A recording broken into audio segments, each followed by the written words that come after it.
Good morning, everyone. Thank you so much for joining us here this morning. My name is Samantha Beacott. I'm the president of the Saskatchewan Teachers Federation, and I'm joining you here this morning on Treaty 6 territory and the traditional lands of the Métis. This morning, as you are aware, we received the binding arbitration report from the arbitration panel. Before I get into some of the information, I want to share my appreciation to the panel for their dedication and professionalism throughout this incredibly important matter. The arbitration panel provided in their decision that teachers will receive a salary increase of 9% over 3 years, and that an article on classroom complexity would be included in the provincial collective bargaining agreement. This is a historic decision for Saskatchewan students, teachers, and for the future of public education. For 10 years, teachers have brought forward proposals to address the challenges that they experience in schools and classrooms. And throughout those 10 years, the Government Trustee Bargaining Committee have refused to engage in the process, as it was argued that items related to classroom complexity were not a required item for provincial negotiations. We now have a clear direction from our panel that classroom complexity not only can be within the scope of provincial bargaining, but it will be within the scope of our provincial collective agreement. We're reviewing and analyzing the decision of the panel and will be providing more detailed information to our members in the coming days. I want to express my thanks to everyone who has supported this process over the last 2 years. Parents and students, teachers and other education workers, business owners, and members of the public who may be directly or indirectly connected to public education sent a message that public education and supporting all of our students and their unique needs must be a priority in Saskatchewan. Today, we took our first step forward in ensuring that schools and classrooms across the province have improved learning conditions for students and working conditions for teachers. So thank you so much for joining us here this morning. I'm happy to answer any questions that you may have. Andrew. Hey, have you guys been in contact with the province since this news came out? No, as we just received the report this morning. So we haven't had an opportunity to speak with government directly, or I haven't had an opportunity to speak with the minister directly, but we'll be reaching out and happy to have any conversations looking to collaborate and ensuring that the decision is implemented as soon as possible. And this has been obviously a long journey for you guys. You mentioned like 2 years in terms of trying to negotiate this contract. How are you feeling today with this news coming out? I'm feeling incredibly excited. I know this has been something that teachers have been working towards, as I said, for the last 10 years, but specifically this round of negotiations has been an extended period of time in 2 years. I know that this is, as I said, a first step, but I'm looking forward to seeing how the article on classroom complexity provides improved conditions for students and teachers as we look to improve our public education system in Saskatchewan. Keenan? Hi, Samantha. Hi. Could you just sort of outline maybe the next steps for me?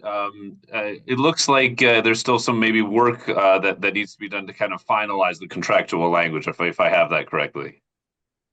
Yeah, there's always a little bit of operational work that happens even after the negotiations process where both the parties sit down and work out that actual contractual language that will go into the agreement. So there's a little bit of work that will still be done, and where, as we always have been, we're committed to working with the GTBC and ensuring that it's the right language that's included within the agreement, but also doing that as quick as possible so that this agreement can be implemented and start to see improvements within our schools soon.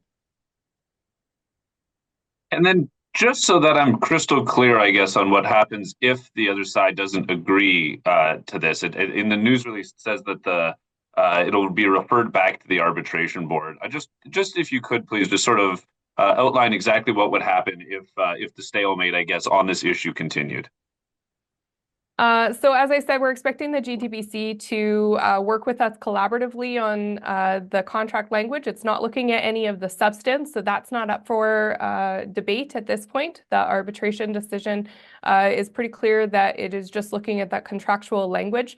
If either party can't agree or both parties can't mutually agree, it does get referred back to the arbitration panel and they'll determine what that language looks like. But I'm hopeful that both parties, we can come back to the table and work together to ensure that it's the best language for students, teachers, as well as school boards and government. Stephen? So just so that I can be clear here, so this is with the this would be going through until August 31, 2026, but then you guys could be starting the process all over again. What are your thoughts there, that even though it's taken so long that you're already right up against the next timeline for negotiating? Yeah, it is unfortunate that we have just 1 year left remaining of this contract. It would have been nice if the negotiations process had been resolved a little bit earlier. At the same time, as I said, the article around classroom complexity provides us a clear direction that it can be negotiated. And it also means that this is that first step, and we'll be talking with teachers to look at what may be future steps that are brought forward in future rounds of negotiations. So looking forward to, again, seeing how the article that's going to be put into our current agreement starts to impact and improve the experiences of students and teachers. And then again, we'll look to the future to work together with government and school boards to find ways to improve the experiences further for all of our students and ensure that everyone's unique needs are being met in our schools and our public education system.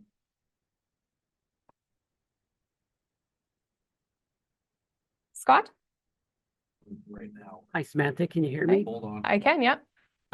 When it comes to classroom complexity, Stuff. that's been on teachers' minds for a number of years now. Do Do you have any concrete plans of what you want to implement? Well, The article that will be included does contain language around additional teachers within schools that will provide support for unique student needs and students requiring additional supports, as well as classroom complexity fund that will provide more broader support around professional supports that are needed within different local contexts. As well as provide support for some smaller schools and smaller rural areas potentially. In terms of what we're looking at further than that, as I said, we're going to continue to work with government. They did make commitments through their throne speech around providing supports for some specific areas, looking at, say, K-3 reading supports. We'll continue to work with government in those areas as well to ensure that all students are getting the best possible education. And in terms of the K-3 reading, that we're setting those young students up for success as they're moving through the pre-K to 12 education system in Saskatchewan. What kind of feedback have you had this early on in this morning from teachers on the deal, specifically on compensation? So from what I've heard from teachers, and as you noted, it is pretty early in terms of that response, recognizing that when we have this decision from the arbitration panel, it doesn't fully make teachers whole in comparison to where they were back in, say, 2017. We're still falling behind where we were in terms of purchasing power. As well, when we compare to other professions in Saskatchewan or just other workers, teachers are still lagging in comparison to others within Saskatchewan. But again, like I said, what I've heard mostly from teachers is looking at that classroom complexity piece and how it has been so important for teachers to have their working conditions addressed and start to see better support for their students in their schools. So that's been the majority of the feedback, looking at this historic decision, recognizing that teachers' working conditions will be within the provincial contract and will have a way of ensuring that those supports improve looking forward. Thank you. Thanks. Andrew? This announcement today, it specifically uses, the word class complexion. You guys have also been trying to get discussion on class sizes as well over the last 2 years. Have you guys been given any direction on that or where that might stand? Is that something that's included in this? Well, when we talk about classroom complexity, it does take into account a couple of pieces. It looks at the size of the classroom, impacts the complexity of the class and the complexity of our work, but as well, it looks at the unique student needs. So while there was nothing within the decision of the arbitration panel to provide any direction around class size, we're really pleased to see that there will be an article looking at supporting students and supporting student needs. It doesn't prevent school divisions and government from providing additional resources and ensuring that classroom sizes are a reasonable size and that teachers aren't teaching too many curricula, for example. And we would expect that with the commitments that we've seen in the throne speech and government's recognition that public education is a priority and we need to see a renewed investment, hoping that this decision provides us with that change of course that I've been talking about over the last couple of years. And we start to see those improvements through the provincial budget and then again through decisions from local school boards. Awesome. Thank you. Thank you. Edith? Hi, Edith for CBC French, Radio-Canada. Just wondering if the fact that it will be added to the collective agreement this time, is it a guarantee that next time it will also be in the collective agreement and for all the collective agreement coming forward? Yes, so once an article is introduced into the provincial collective agreement, it would have to be mutually agreed upon to remove something as an article. So absolutely, a collective agreement or an article on classroom complexity within the collective agreement will remain in the collective agreement unless it were mutually negotiated to have it removed. And I'm pretty confident in saying that teachers aren't going to be negotiating to remove this. We're very excited that it's going to be included and that we're going to start to see some improved supports in schools in a way that we can ensure that they are there year after year. And follow up, looking like there's only 1 year left to that convention, was it a strategy to kind of let go of the salaries expectation because it's just going to be there for a year? And are you fighting and will you fight more for that point in the next one? No, we took both items to arbitration. We presented equally on both of those articles, whether it were provisions around salary or provisions around classroom complexity. Both of those are a priority for teachers here in Saskatchewan. We are very happy with the reward the decision that was brought forward around classroom complexity, and recognize that typically in arbitration, when you have such a historic decision on one item, that maybe it might be a bit of a give and take between the other item. When we're looking forward to next contract negotiations and the next round, again, we'll go through that fulsome process that we had within this round, talking to teachers across the province, looking at what are their priorities and what needs to be addressed. So we don't have anything specific at this point of what we're looking at within the next round, but we'll go through that consultation process with teachers to determine what needs to be brought forward for proposals as a priority.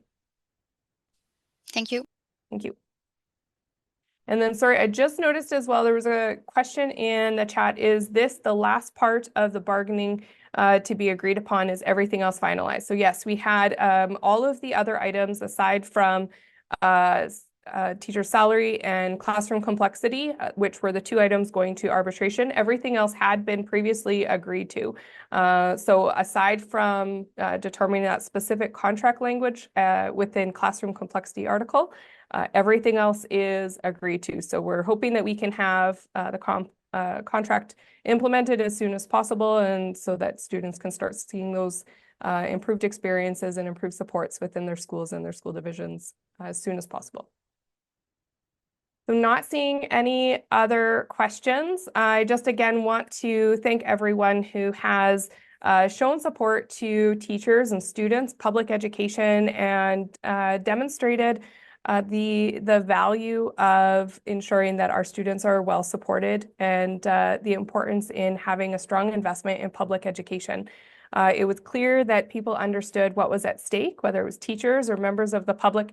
And I hope that everyone is really proud about the impact that they had in the process in ensuring that we see improvements to our students' learning conditions and our teachers' working conditions. I know I am. So again, thank you so much for all of the support and all of your actions and effort and words throughout this this long extended process. So thank you so much for joining us here today, and I hope you have a great rest of your day.